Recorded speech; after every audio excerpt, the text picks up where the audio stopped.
ನನ್ನ ಹೆಸರು ಬಿ ಅಮ್ಜದ್ ಅಂಥೇಳಿ, ಕಮ್ಯುನಿಸ್ಟ್ ಪಾರ್ಟಿ ಆಫ್ ಇಂಡಿಯಾದ ಸ್ಟೇಟ್ ಅಸಿಸ್ಟೆಂಟ್ ಸೆಕ್ರೆಟರಿ ಇದ್ದೀನಿ.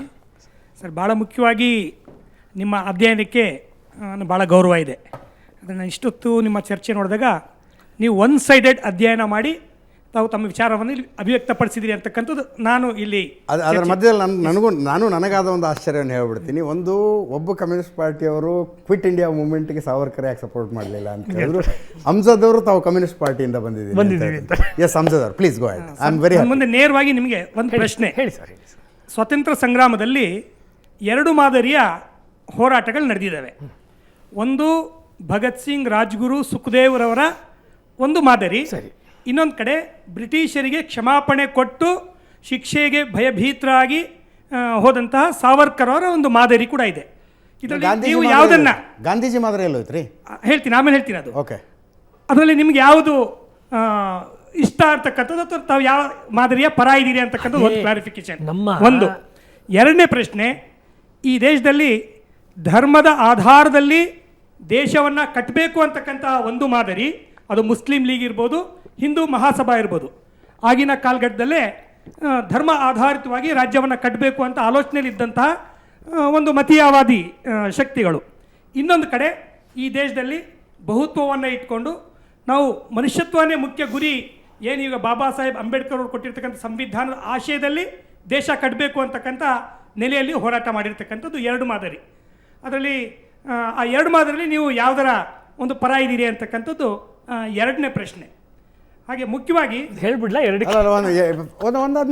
ಹೇಳ್ತೀನಿ ಸರ್. ಇಲ್ಲಿ ನೋಡಿ ಸರ್, ಅಮ್ಜದ್ ಸರ್, ಇಲ್ಲಿ ಪ್ರಾಬ್ಲಮ್ ಇರೋದು ಅವಾಗಲೇ ನಾನು ಬೈನರಿ ಹಿಂದೆ ಇದನ್ನು ಕಮ್ಯುನಿಸ್ಟ್ ಭಾಷೆಯಲ್ಲೇ ಹೇಳೋದಾದರೆ ಡೈಲೆಕ್ಟಿಕಲ್ ಮೆಟೀರಿಯಲಿಸಮ್ನಲ್ಲಿ ಎರಡೆರಡು ತೊಗೊಳ್ತಾರೆ. ಬೈನರಿ ಅಪೋಸಿಷನ್, ಶ್ರೀಮಂತ ಬಡವ, ಬಹಳ ಸರಳವಾಗಿ ಹೇಳ್ತಿರೋದು. ಇದೆಲ್ಲ ಕಡೆನೂ ಇದೆ.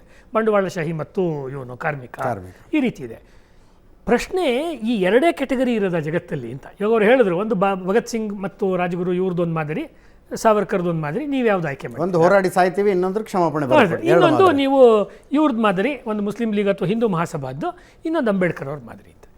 ಈ ರೀತಿ ಎರಡು ಆಪ್ಷನ್ ಕೊಟ್ಬಿಟ್ಟು, ವಿಕಲ್ಪ ಅಂತೀವಲ್ಲ, ಎರಡು ಆಪ್ಷನ್ ಕೊಟ್ಟು ಯಾರು ಹಿತವರು ನಿನಗೆ ಈ ಮೂವರೊಳಗೆ ಅಂತಾರೆ ಪುರಂದರದಾಸರು. ಮೂರು ಆಪ್ಷನ್ನೇ ಇಲ್ಲ. ನಮ್ಮ ಹಳೆ ಹಾಡುಗಳಲ್ಲಿ 1, 2, 3, 4 ಅಂತ ಆಪ್ಷನ್ಸ್ ಇದೆ. ಹಿಂದುತ್ವ ಅಂದರೆ ಈ ಬಹುತ್ವನೇ. ನಾವು ನೀವು ಮಾತಾಡ್ತಿದ್ದೀವಲ್ವಾ, ಇದು ಹಿಂದುತ್ವದ ಕಾರಣಕ್ಕಿದು. ನೀವು ಅಮ್ಜದ್ ಆಗಿರಿ, ನೀವು ಕಮ್ಯುನಿಸ್ಟ್ ಪಾರ್ಟಿಲಿರಿ, ನಾನು ಹರೀಶ್ ಆಗಿರಲಿ, ಯಾವುದೇ ಪಕ್ಷದಲ್ಲಿ ಇಲ್ಲದೆ ಇರಲಿ, ಚಿಂತಕನಾಗಿ ಮಾತಾಡೋ. ಯಾಕಂದರೆ ಬಹುತ್ವ ಅಂದರೆ ನಿಮ್ಗೆ ಎಕ್ಸಾಂಪಲ್ ಕೊಡ್ತೀನಿ. ನೀವು ಕಮ್ಯುನಿಸ್ಟ್ ಪಾರ್ಟಿಯ ರಷ್ಯಾ USSR ಕಾಲದ ಆಫೀಸ್ ನೋಡಿದ್ರೆ ಲೆನಿನ್ನು ಮತ್ತು ಕಾಲ್ ಮಾರ್ಕ್ಸ್ ಮಾತ್ರ ಫೋಟೋ ಇರುತ್ತೆ. ಆಮೇಲೆ ಸ್ಟಾಲಿನ್ ಬರುತ್ತೆ, ಆಮೇಲೆ ಕ್ರುಶ್ಚೇವ್ ಬರುತ್ತೆ. ಇನ್ನೊಂದು ಯಾವುದೋ ತೊಗೊಂಡ್ರೆ ಬರೀ ಮಾವೋದಿರುತ್ತೆ. ನೀವು ಕಲ್ಕತ್ತಾದು ಕಮ್ಯುನಿಸ್ಟ್ ಪಾರ್ಟಿ ಆಫೀಸ್ ನೋಡಿದ್ರೆ ನಿಮಗೆ ರಷ್ಯಾದವ್ರದ್ದು ಇರುತ್ತೆ, ಚೈನಾದವ್ರದ್ದು ಇರುತ್ತೆ, ಭಾರತದವ್ರದ್ದು ಇರುತ್ತೆ. ಆಮೇಲೆ 1982ನಲ್ಲಿ ಹರ್ಕಿಶನ್ ಸಿಂಗ್ ಸುರ್ಜೀತ್ ಅವರು ಮುಖ್ಯಸ್ಥರಾಗಿದ್ದ ಕಮ್ಯುನಿಸ್ಟ್ ಪಾರ್ಟಿಲಿ ಭಗತ್ ಸಿಂಗನ್ನು ಕಮ್ಯುನಿಸ್ಟರು ಅಪ್ರಾಪ್ರಿಯೇಟ್ ಮಾಡಿಕೊಂಡ್ರು. ಎಷ್ಟು ಜನಕ್ಕೆ ಗೊತ್ತಿ ವಿಷಯ? ಆತ ಕಮ್ಯುನಿಸ್ಟ್ ಚಿಂತನೆ ಬಗ್ಗೆ ಒಲವಿದ್ದವನಿದ್ದ, ಅದ್ರ ಬಗ್ಗೆ ಎರಡು ಮಾತಿಲ್ಲ. ಇವ್ರು ಒಪ್ಕೊಂಡಿದ್ದು ಯಾವಾಗ ಅಂತ. ಯಾಕೆಂದರೆ ಭಗತ್ ಸಿಂಗ್ ಒಪ್ಕೊಂಡ್ರೆ ನೀವು ನ್ಯಾಷನಲಿಸಮ್ ಒಪ್ಕೊಂಡಂಗಾಗತ್ತೆ. ದೇಶಕ್ಕಾಗಿ ದ ಕ್ಯಾಚ್. ಕರೆಕ್ಟ್. ಆತ ಸತ್ತಿದ್ದು 30ರ ದಶಕದಲ್ಲಿ ಬಲಿದಾನ ಆಗಿದ್ದು. ಇವ್ರು ಒಪ್ಕೊಂಡಿದ್ದು 82ರಲ್ಲಿ. ಆಮೇಲೆ ವಿವೇಕಾನಂದರ ದೃಷ್ಟಿಯಲ್ಲಿ ಕಮ್ಯುನಿಸ್ಟರು ಅಂತ ಈಗೊಂದು ಪುಸ್ತಕ ಬಂತು, ನವಕರ್ನಾಟಕದವ್ರು ಮೊನ್ನೆ ಮಾಡಿದ್ದಾರೆ. ಅದನ್ನು ಅವ್ರು ಒಪ್ಕೊಂಡ್ರು. ಆಮೇಲೆ ಇವ್ರು ಏನು ಹೇಳ್ತಿದ್ದಾರೆ, ಇನ್ನೊಂದು ಗುಂಪಿನವರು ಅಂಬೇಡ್ಕರ್ನೋ ಅಥವಾ ಮತ್ತೊಂದನ್ನೋ ಎಲ್ಲ ತಮ್ಮ ಒಳಕ್ಕೆ ಸೇರಿಸ್ಕೊಳ್ತಿದ್ದಾರೆ ಅಂತಲ್ಲ. ಅವರು ವಿಶಾಲ ವ್ಯಾಪ್ತಿನಲ್ಲಿ ಒಂದು ರೀತಿ ಅದ್ರ ಜೊತೆ ಸಂಬಂಧವನ್ನು ಮೊದಲಿಂದ ಇಟ್ಕೊಂಡಿದ್ದಾರೆ. ತುಂಬ ಓಪನ್ ಆಗಿ ಕೆಲವು ಸತಿ ಹೇಳಿರ್ಬೋದು, ಹೇಳದೇ ಇರ್ಬೋದು. ಕಮ್ಯುನಿಸ್ಟ್ ಪಕ್ಷದಲ್ಲಿ ಏನಾಗಿದೆ ಅಂದರೆ, ರಾಷ್ಟ್ರೀಯತೆಯ ಬಗ್ಗೆನೇ ಸಮಸ್ಯೆ ಇರುವಾಗ ಆಧ್ಯಾತ್ಮದ ಬಗ್ಗೆ ಸಮಸ್ಯೆ ಇದೆ ಕಮ್ಯುನಿಸ್ಟ್ರಿಗೆ. ಹೀಗಾಗ್ಬಿಟ್ಟು ನೀವು ವಿವೇಕಾನಂದರನ್ನು ತೊಗೊಳಕ್ಕಾಗಲ್ಲ. ಯೋಗಿ ಅರವಿಂದರು ಬಂಗಾಳದ ಇಂದ ಹುಟ್ಟಿ ಬಂದವರು, ಒಂದು ಕಮ್ಯುನಿಸ್ಟ್ ಲಿಟ್ರೇಚರ್ ನೋಡೋಕ್ಕೆ ಸಾಧ್ಯ ಇಲ್ಲ ನಮಗೆ. ಬೇರೆಯವ್ರು ಬರೆದಿರೋ ಸಿಕ್ಕತ್ತೆ. ಯಾಕೆ ಅಂದರೆ ಅವರು ನಿಂತ್ಕೊಂಡಿರೋದು ಭೌತವಾದಿ ಚಿಂತನೆಯಾದ.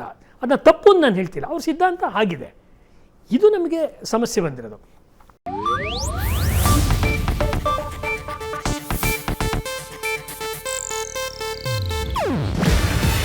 ಇದು ಏಷ್ಯಾನೆಟ್ ನ್ಯೂಸ್ ನೆಟ್ವರ್ಕ್ ಪ್ರಸ್ತುತಿ.